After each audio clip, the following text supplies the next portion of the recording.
The unexpected stand. High above the planet, the massive ships of the Bajoran Empire hovered like dark harbingers of doom. Their sleek alien forms cast a terrifying shadow over the capital city of Lucia. The once peaceful planet was now a pawn in a galactic power struggle, a planet that had long suffered under the harsh rule of the Bajorans.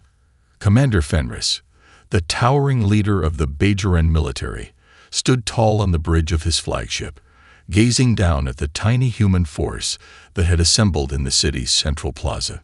His reptilian eyes narrowed in contempt as he observed the ragtag band of soldiers below. There was no fear in their eyes, only determination, an emotion that struck him as absurd, almost laughable. 5,000 humans stood before him, a mere fraction of his own force, but they were stubborn, unwavering in their resolve. Fenris could not fathom what they thought they could accomplish. They were outmatched in every way, in numbers, technology, and resources. His division of 50,000 elite Bajoran warriors would tear them apart in mere moments. The humans were armed with primitive kinetic rifles and the remnants of outdated vehicles, a far cry from the plasma rifles and energy shields that the Bajorans wielded effortlessly. In the sky above, Bajoran gunships hovered menacingly, their engines thrumming with deadly potential. The ground was littered with armored tanks that could reduce the humans' defenses to rubble in an instant. The odds were overwhelmingly against them, but Commander Greg Adams, the leader of the human soldiers, stood steadfast, his face a mask of grim determination. He had seen the worst that war could offer, and this was no different. His mission was clear. He would protect the people of Lucia, no matter the cost. "Commander," one of his officers called out, his voice strained with urgency. "We're outgunned, outnumbered. There's no way we can hold them off. They'll wipe us out in minutes." Adams turned to face his officer, his expression unshaken. "We've been through worse, and we survived. This fight isn't just for us. It's for the Lusians. For Earth. This is our moment to show the galaxy who we are." His words hung in the air, filled with unyielding conviction. The soldiers around him exchanged glances, a quiet understanding passing between them. They weren't just fighting for survival. They were fighting to prove that humanity was more than just a fledgling species. They were fighting to show that no matter how small or powerless they seemed, they would never back down in the face of tyranny. Fenris' laughter echoed across the plaza as he descended from his ship, his massive form towering over the humans. His scales glinted under the harsh sunlight, and his every step seemed to shake the ground beneath him. "I will enjoy breaking you, Earth scum," he hissed, his voice dripping with malice. "You are nothing more than an insect crawling beneath our boots. Your survival will be nothing more than a fleeting dream." Adam's gaze never wavered. "You're about to learn something about us, Fenris. Humanity doesn't break. We adapt. We fight. And we win. You've underestimated us, and that's a mistake you'll regret." Fenris sneered, his sharp claws flexing as he signaled for his soldiers to advance. "You have 1 hour to leave, or we will destroy you," he spat, his voice oozing with disdain. "And after that, we'll show the Lusians the true meaning of suffering." As Fenris and his warriors retreated to their dropships, the human soldiers stood firm, their resolve unshaken. The odds were impossible, the threat overwhelming, yet Commander Adams could feel something stirring within him, a sense of purpose, a belief that this battle would change the fate of humanity forever. The next hour passed in tense silence, each second stretching longer than the last. The humans checked their weapons, prepared their defenses, and made their final preparations. They knew they couldn't win through sheer force alone. This would require ingenuity, resourcefulness, and the will to fight against overwhelming odds.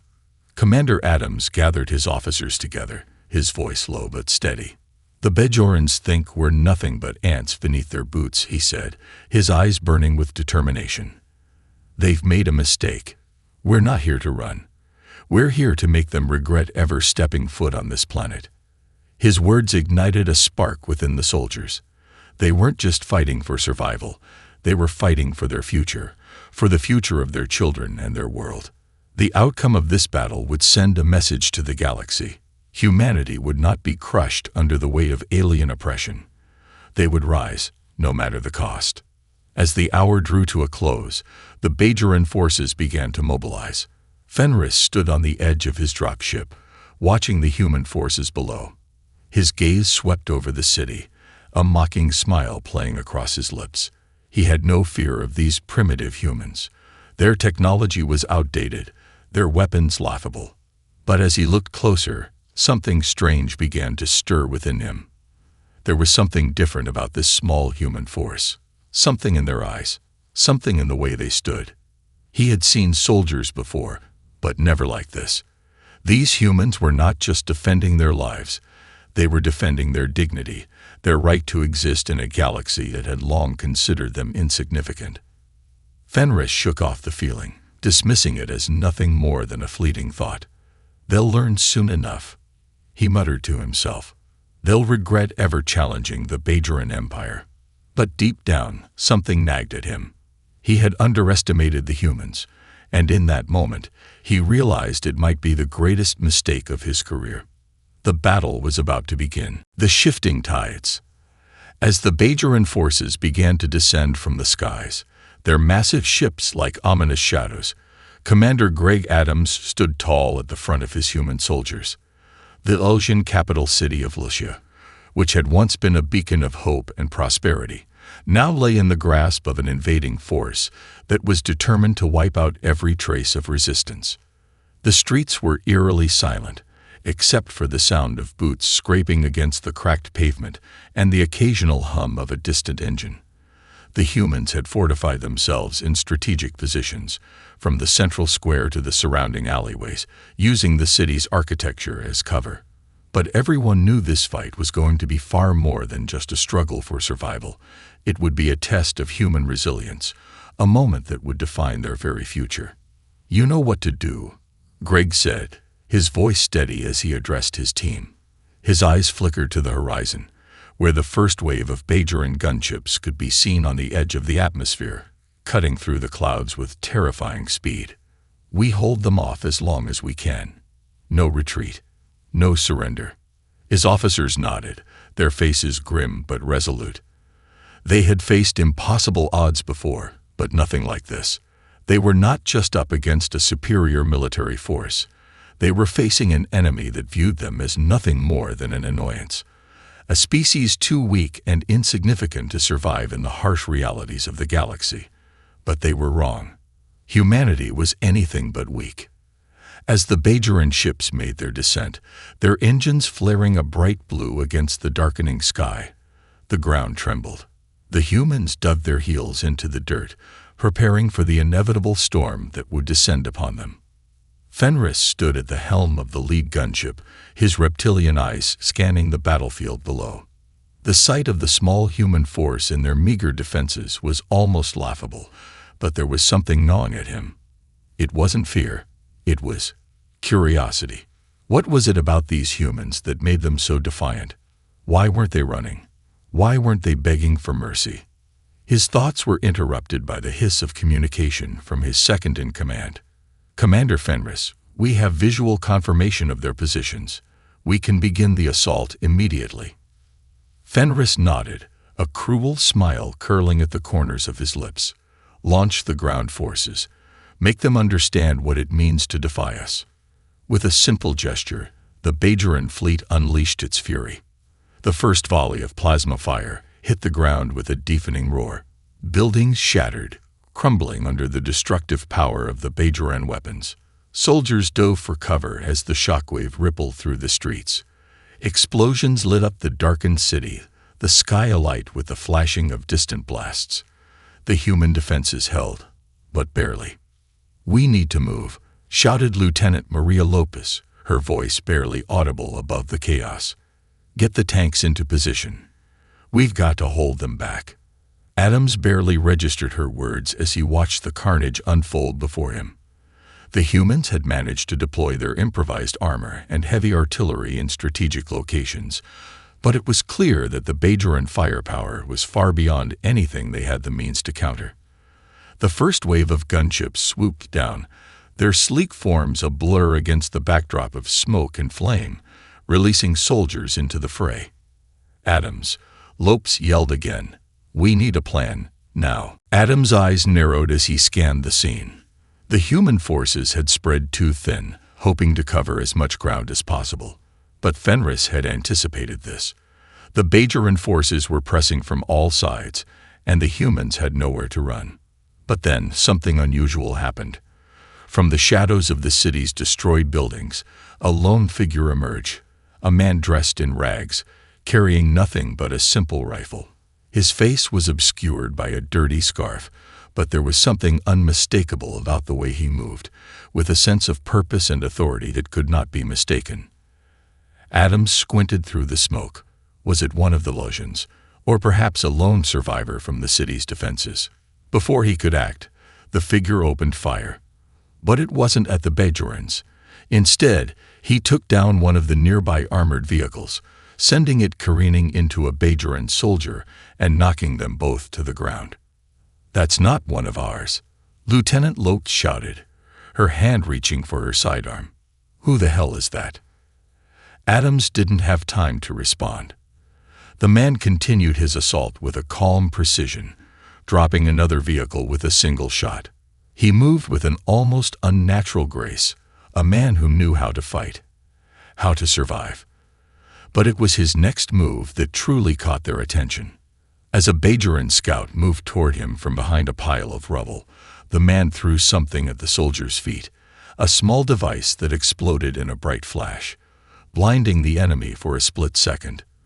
When the light faded, the soldier was gone, and in his place, the figure stood, holding a Bajoran plasma rifle with deadly accuracy. Adams' eyes widened as the man turned toward him, his face finally visible. He was no soldier. He was a civilian, just like the thousands who had once lived in this city. Yet here he was, fighting as if his life depended on it. Which, in truth, it did.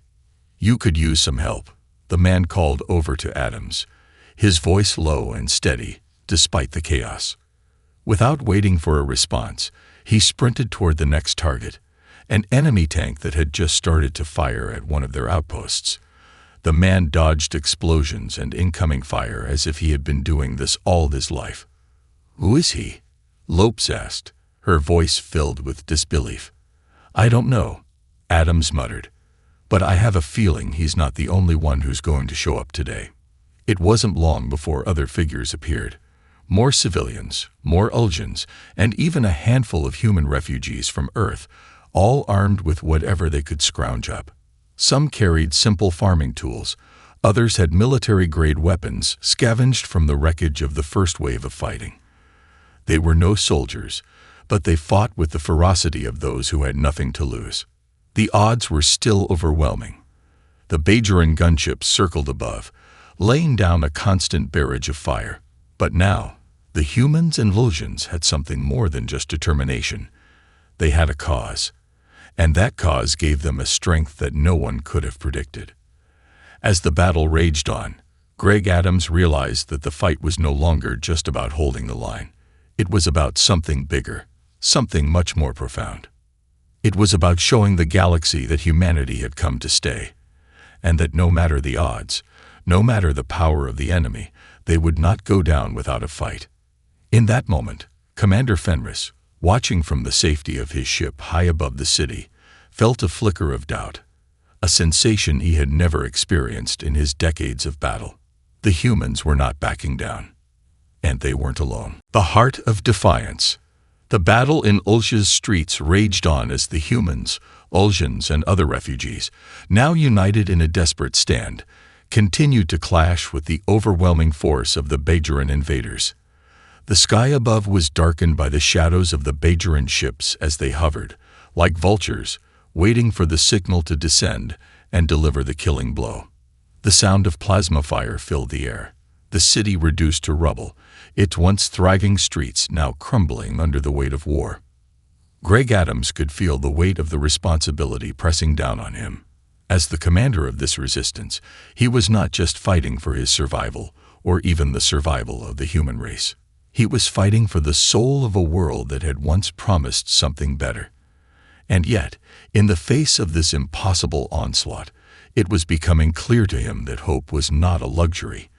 They were building it, from the ground up, one desperate, defiant action at a time. Beside him, Lieutenant Lopes took cover behind a broken wall, her breath ragged from the ongoing assault. "We're losing ground, Commander," she shouted over the din of the battle. "We can't keep holding them off like this." Adams didn't answer immediately. His eyes were focused on the destruction unfolding around them, the charred remains of their makeshift fortifications already being overrun by Bajoran soldiers. But then, his gaze flicked to the figure that had appeared out of nowhere, the mysterious man who had been fighting alongside them since the first strike. That man, who had, moments ago, single-handedly taken down a Bajoran tank, was now perched atop a nearby building, firing with incredible precision. His movements were so fluid, so instinctual, that it almost felt as though he had been born for this kind of warfare. And yet, Adams knew nothing about him. He didn't even know his name. "Who is he?" Lopes asked again, her voice filled with equal parts confusion and admiration. "I don't know," Adams replied, a feeling of awe creeping into his voice. "But I think he's the kind of person who's been waiting for this moment his entire life." The man, a civilian, an unassuming survivor, was now part of a movement that was starting to take on a life of its own. The refugees, the Losians, and the humans, all once scattered and helpless, were now beginning to form a unified front. And while their chances of survival were slim, the resistance had something the Bajorans couldn't anticipate: the human spirit, unyielding and fiercely determined. Greg knew they needed more. They needed a spark, a rallying cry that could ignite the hearts of those around them. And then it came, like a bolt of lightning through the chaos of war, a call, faint at first, but unmistakable. "Humans, Olsians, to me." The voice echoed through the streets, amplified by a speaker system that had been hastily installed just hours before. It was the mysterious man who had been fighting beside them, standing at the edge of the battlefield, waving a tattered flag he had found amidst the rubble. The symbol on it was crude, hastily drawn, but it was enough, a symbol of defiance. The call rang out again. This time, the response was immediate.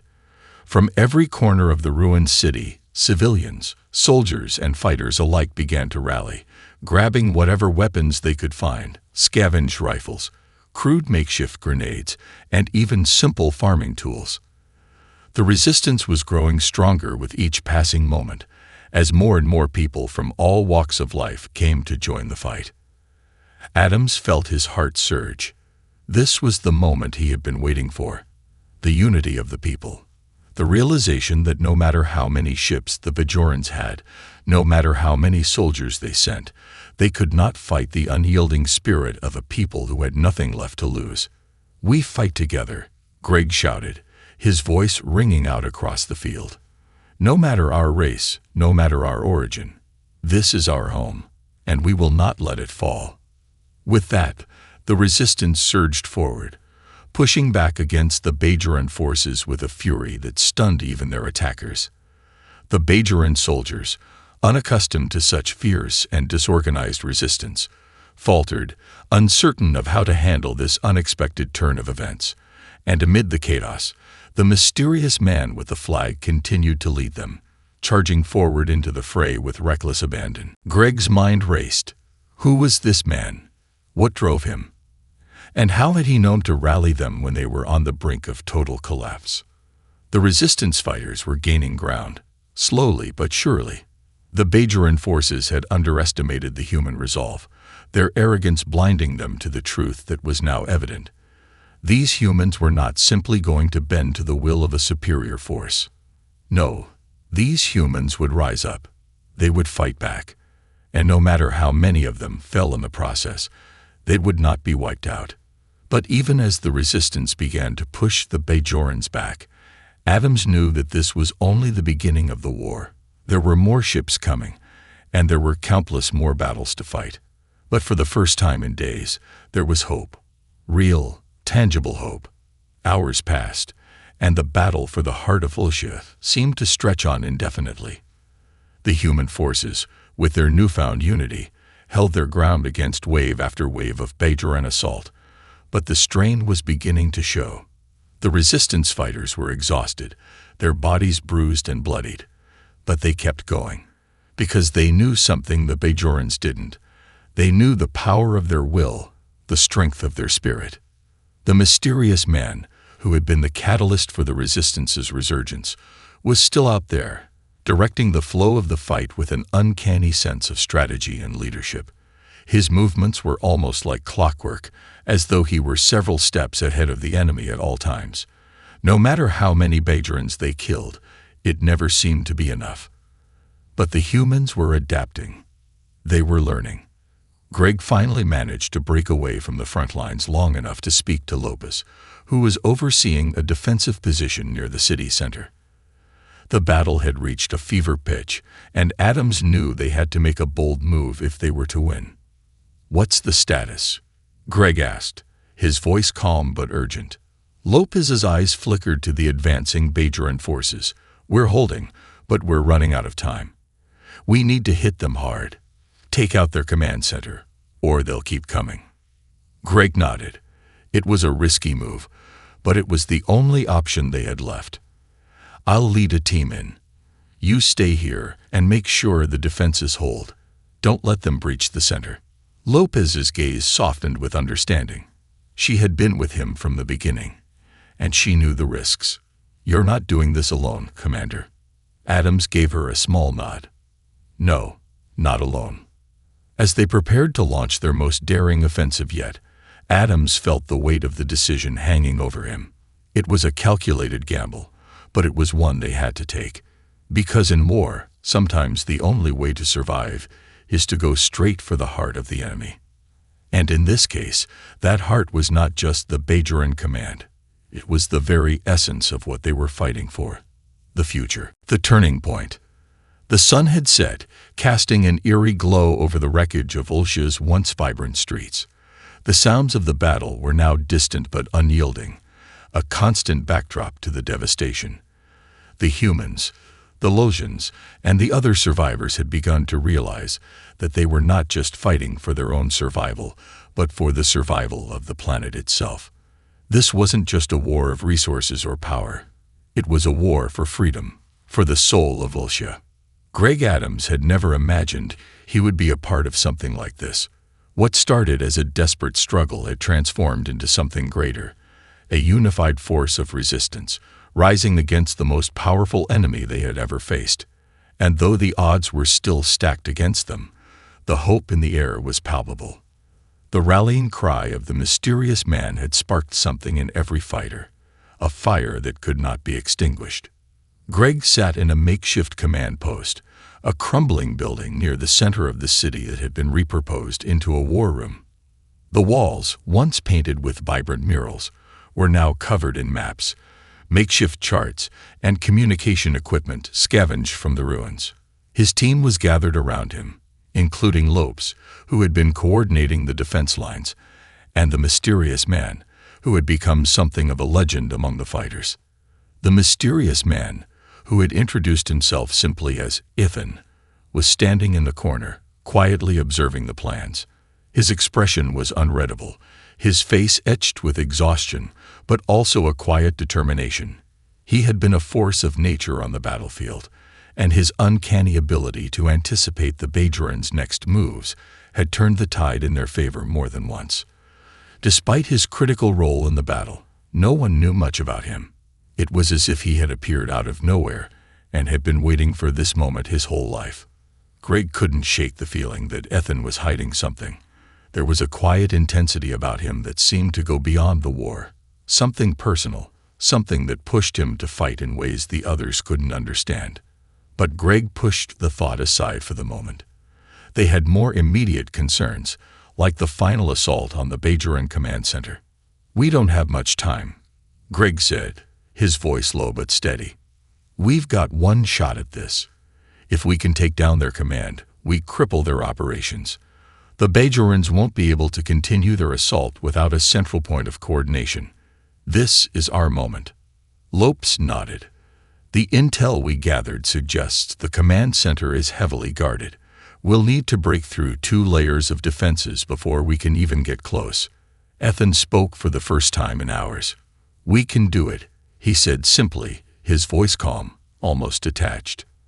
"I've been tracking their movements all day. There's a gap in their security, just enough time for us to strike." Greg's eyes narrowed as he studied Ethan. There was something about the man's confidence, his eerie certainty, that unsettled him. But Greg had learned to trust his instincts, and right now, his instincts told him that Ethan was the key to their survival. "All right," Greg said, snapping his focus back to the mission. "Lopes, I want you to lead the diversion team. Hit them hard at the north perimeter. That'll draw their attention away from the command center.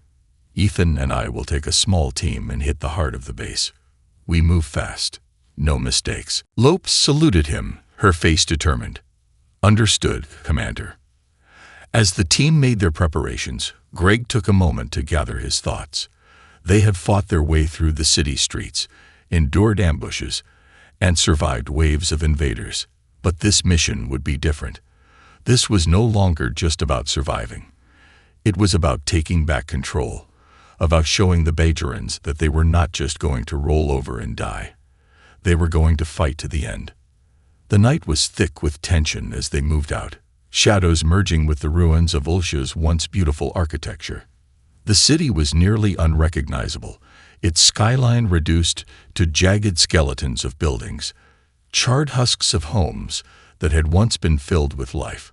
Yet in the midst of the destruction, there was an undeniable energy in the air, a sense of unity, of purpose. Greg led the way, his rifle at the ready, his heart pounding in his chest. Ethan moved beside him, silent but ever watchful, his eyes scanning every corner, every movement in the distance. The rest of their team, a handful of the most experienced fighters, flanked them, weapons ready, adrenaline coursing through their veins.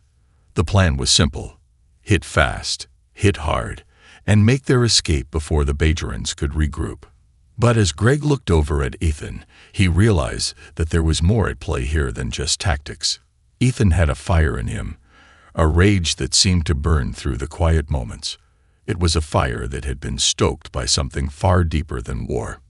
But what?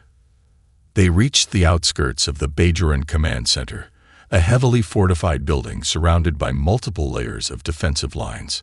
The first wave of explosions hit the northern perimeter, just as planned, and the sound of fighting erupted in the distance. The Bajorans had taken the bait. They were distracted. "Now," Greg whispered, signaling for the team to move. They sprinted toward the command center, using the cover of the ruins to conceal their movements. It felt like every moment was stretching into infinity as they approached the gates. The walls of the building loomed large, and for a moment, Greg hesitated. The stakes were impossibly high. If they failed here, everything they had fought for would crumble. Ethan, sensing his doubt, placed a hand on his shoulder. "We're ready," he said, his voice low and certain. Greg nodded, pushing the doubt aside. They were ready. They had to be. With a synchronized motion, the team breached the first layer of security. The explosions were deafening, followed by a cascade of gunfire as the Bajoran forces scrambled to respond. But the humans were faster, more agile, moving through the chaos with the precision of a well-trained unit. Ethan led the way into the heart of the building, cutting down any Bajorans who stood in their way. Greg followed closely, his mind racing with strategy, trying to anticipate their next move. The halls were narrow, the walls slick with the grime of war. The stench of burning metal filled the air, mingling with the sound of footsteps echoing in the cold corridors. And then they reached it, the central control room. It was a large chamber, filled with monitors and communication equipment, the heart of the Bajoran operation. Guards stood at attention, but they were too late. The resistance had already taken them by surprise. A few well-placed grenades cleared the area, and the remaining guards were quickly neutralized. Greg stood in the middle of the room, breathing heavily, sweat beading on his forehead. He looked over at Ethan, who had already begun to work on the central console, his hands moving with an unnatural speed and precision. "What are you doing?" Greg asked, approaching him cautiously. "I'm shutting it down," Ethan replied, his voice calm but intense. "The Bajorans rely on this system to control their forces. If we disable it, they won't be able to coordinate their attack." Greg's heart skipped a beat. This was it, the moment that could turn the tide of the war. But as Ethan worked, Greg's mind wandered again. Who was this man? What was driving him? Before he could ask any more questions, the room's doors slammed shut with a deafening crash. The Bajoran reinforcements had arrived. "Get ready," Ethan said, his voice cold and determined. "This is going to get messy." Greg turned to face the door, his hand tightening around his weapon. There was no turning back now. It was time to make their stand. The final assault. The doors to the command center slammed shut with a force that rattled the room's walls. The sound of boots echoed down the hall outside as the Bajoran reinforcements surged toward their position. Time seemed to stretch in those first few moments of silence. Greg's mind raced, 1,000 calculations running through his head. They were trapped. "Ethan," Greg barked, his voice urgent. "We need to move now. There's no way we're holding them off in here for long." Ethan didn't even look up from the console. His fingers flew over the keys with a speed that seemed almost unnatural, his brow furrowed in concentration. The chaos outside had already begun, the muffled sounds of Bajoran soldiers closing in on their position. "I'm almost there," Ethan replied, his voice low and steady, the tension in the air not even causing him to flinch. "I just need another minute." Greg glanced over at Lopez, who was crouched by the door, her weapon trained on the hallway beyond. Her expression was tight with focus, eyes darting from side to side as she listened for the slightest sound. They were outnumbered, and the reinforcements would be upon them any second. "What's the plan when we get out of here?" Greg asked, his voice gruff as he scanned the room for an escape route. Ethan gave a small nod, still typing furiously. "We don't get out. We end it here." Greg's eyes narrowed. The words hung heavy in the room. "What do you mean by that?" Ethan finally looked up, meeting Greg's gaze for the first time since they had entered the room. His eyes were dark and unreadable, as if hiding a depth of emotion that Greg couldn't begin to fathom. "Once I disable their command system, their forces will be in disarray. We hit them hard, and we don't stop. If we don't finish this now, we'll lose everything we'd fought for." The weight of those words settled over the group like a heavy blanket. They were standing on the edge of something monumental. There was no going back. It wasn't just about survival anymore. It was about reshaping the future of Volscia, taking control of their destiny. And in a way, it was about holding on to their humanity in the face of impossible odds. Suddenly, the door to the command center burst open with an explosion, sending shards of metal and glass into the room. The Bajorans had breached the perimeter. "Take cover," Greg shouted, snapping into action. Gunfire erupted in all directions as the resistance fighters scrambled for cover. Ethan, calm as ever, moved with lethal precision, taking out several Bajoran soldiers in a matter of seconds. His movements were so fluid, so practiced, that Grey had a hard time keeping up. The man was a force of nature. His calculated coolness in the face of chaos seemed almost otherworldly. Greg didn't have the luxury of time to marvel at Ethan's skills. He took his position behind a console, peering over it as he aimed his rifle at the incoming soldiers. His heart pounded in his chest, the adrenaline surging through him. This was it, the fight of their lives. If they didn't win here, there would be nothing left to fight for. The battle raged in the command center, each second stretching into eternity. The sounds of gunfire were deafening, and the walls reverberated with the force of explosions. Greg fired relentlessly, his aim true as he took down one Bajoran after another. Lopez was beside him, her sharp eyes scanning every corner, her reflexes razor-fast as she fired off precise shots. The rest of the team was scattered around the room, engaged in a brutal firefight, holding off the Bajorans as best they could. Through the chaos, Greg's thoughts remained focused on the mission. If Ethan could disable their command, it would give them the chance they needed to turn the tide. But with every passing second, the reinforcements kept coming. The odds were still stacked against them. Suddenly, Ethan's voice cut through the chaos. "It's done," he shouted, his voice filled with determination. Greg's heart skipped a beat. "What do you mean done?" Ethan didn't reply directly. Instead, he turned to the central console, triggering a series of automated systems that began locking down the command center. The entire building trembled as the Bajoran control systems began to shut down, one by one. The enemy forces were no longer able to communicate with each other, their coordination falling apart. "Now," Ethan said, his eyes alight with fire. "Now, we finish this." Greg wasted no time. "Lopes, move out now." The team surged forward, using the disarray among the Bajorans to their advantage. The sudden loss of their command systems caused confusion in the enemy ranks. Soldiers turned on each other, unsure of what to do next. The resistance fighters, fueled by the power of Ethan's actions, pressed their advantage, attacking with renewed fury. But the battle was far from over. The Bajorans, despite their disarray, fought back with everything they had. They were not going to surrender easily.